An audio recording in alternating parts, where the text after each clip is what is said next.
Actually में Bharatiya Janata party जब से सरकार में आई है, इसने सारा पैसा तो खींच लिया है और अडानी अंबानी की झोली भर दी है, तिजोरी उनकी भर दी है। तो बसपा को चाहिए पैसे वाले कैंडिडेट।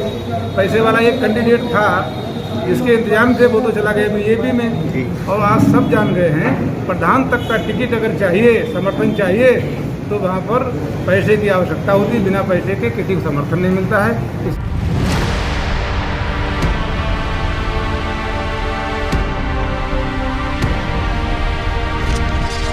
40 लोकसभा फर्रुखाबाद सीट पर बसपा को नहीं मिल रहा प्रत्याशी। बसपाई समाजवादियों, भाजपाइयों व कांग्रेसियों के घरों पर प्रत्याशी के लिए काट रहे चक्कर। जिले में डूबती नाव पर बैठने को कोई नहीं तैयार, उस पर बसपाई सूटकेस की कर रहे डिमांड। तो दोस्तों नमस्कार, मैं इरशाद अली और आप देख रहे हैं यूपी 76 न्यूज, खबर हमारी दुनिया तक।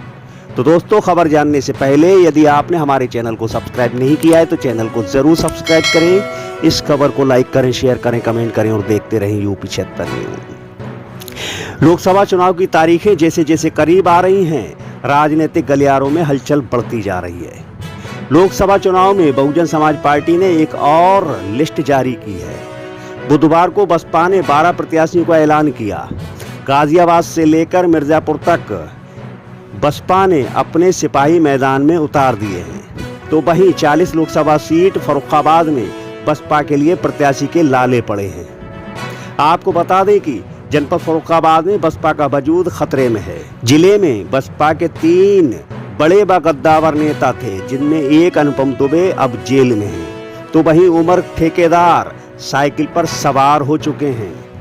तीसरे पूर्व एमएलसी मनोज अग्रवाल अब परिवार सहित भाजपा में चले गए हैं। इसी के चलते जिले में बसपा को प्रत्याशी नहीं मिल रहा। यदि सूत्रों की माने तो बसपाई कांग्रेसियों व भाजपाइयों से प्रत्याशी की मांग कर रहे हैं।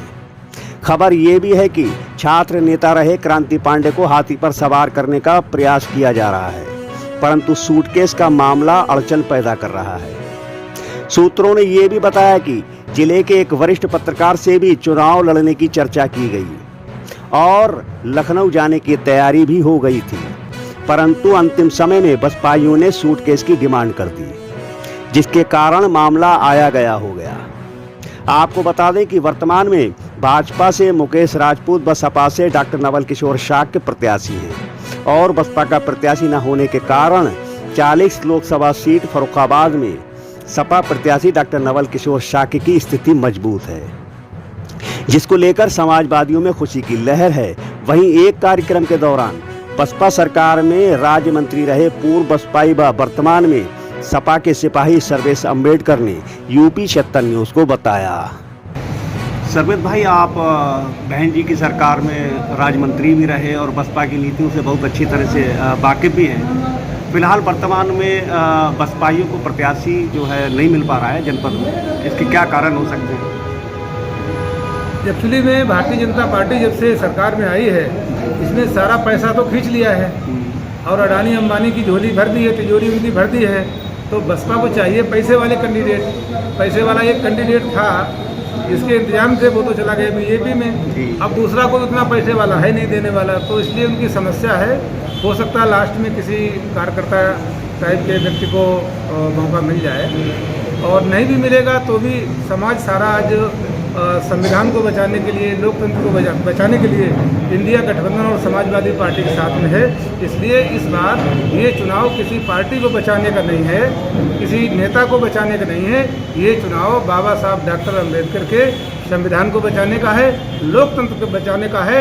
इसलिए उनका या किसी और का कैंडिडेट देना या ना देना कोई मायने नहीं रखता। यदि मान लीजिए अगर बसपा का प्रत्याशी आ गया तो कोई मतलब सपा पे कोई फर्क पड़ेगा किसी टाइप का? कोई फर्क नहीं पड़ेगा। सपा तब भी मजबूत, आज ही मजबूत है और तब और ज़्यादा मजबूत हो जाएगी। कैंडिडेट का आकलन भी हो जाएगा लोगों को, और आज सब जान गए हैं प्रधान तक का टिकट अगर चाहिए, समर्थन चाहिए, तो वहाँ पर पैसे की आवश्यकता होती है। बिना पैसे के किसी को समर्थन नहीं मिलता है। इसलिए वो मैसेज ज़मीन तक उतर गया है और ऑटोमेटिक स्वप्रेरणा से लोग संविधान को बचाने के लिए आज समाजवादी पार्टी के प्रत्याशी डॉक्टर नवल किशोर शाक्य को माननीय अखिलेश यादव जी के साथ खड़े हैं। हम लोग रोज उनके बीच में रहते हैं और एक पक्का रुझान है, रिजल्ट में आपको दिखाई पड़ जाएगा।